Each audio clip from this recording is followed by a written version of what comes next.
Ecclesiastes 9:14. There was a little cry. There was a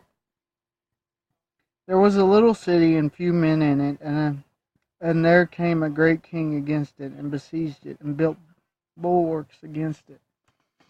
Now,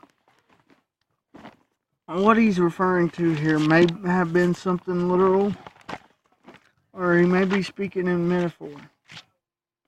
He may be telling a parable.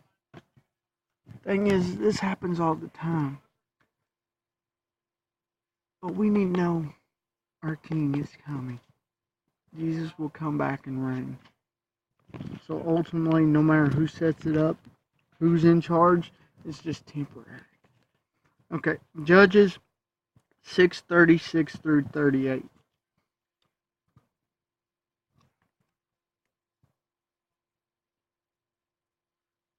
Okay, 36 through 38. And Gideon said to God, if you do mean to save Israel by my hands, as you promised, God said this. God, he clearly knows this God. And God keeps his truth. This wasn't a new concept. He should have known.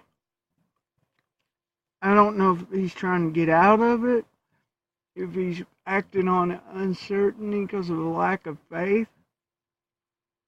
But either way, he's testing God, which God shows mercy by fulfilling his test. But this isn't something he should be doing. God made a promise. God, his attitude should have been, yes, it will be. You made this promise. How am I going to do this? How are you going to lead me to do this? But instead, he's still questioning God's promise. And oftentimes we do that very thing. We know God's going to do something, but because of our circumstances or how we feel about ourselves or how big something, how small we think, something we doubt. Verse 37. Here am I placing a fleece of wool on the threshing floor. If there is dew on the fleece alone, and all over the ground it is dry.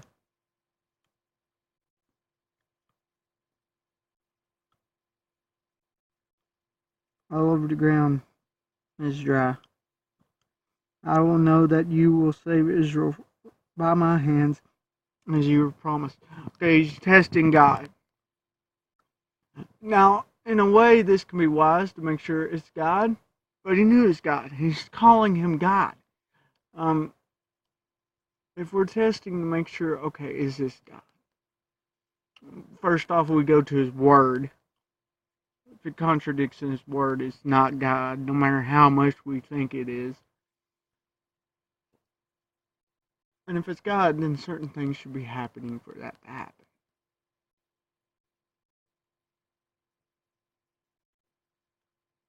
We need to be able to discern God's voice. If that's what he was doing here, good. But it don't seem like he's doing that. It seems like he's putting God to the test. Verse 38. And it was so, he squeezed the fleece the first thing in the morning and ran out to do with the fleece, bountiful of water. So the fleece was completely soaked. I imagine it was more water than what he expected. Yeah, God can sometimes be like that, to where he's like, okay, you want me to do that? This thing's going to be soaked so bad. Because God sometimes has a sense of humor, I believe. And God's serious, but we see sometimes he's got a sense of humor. God shows mercy by doing this. Did God need Gideon? No. But if Gideon didn't follow in this role, we wouldn't really know nothing about Gideon. Gideon needed to be used by God. And so do we. We may test God, we may try God. He's still patient with us and still wants to use us.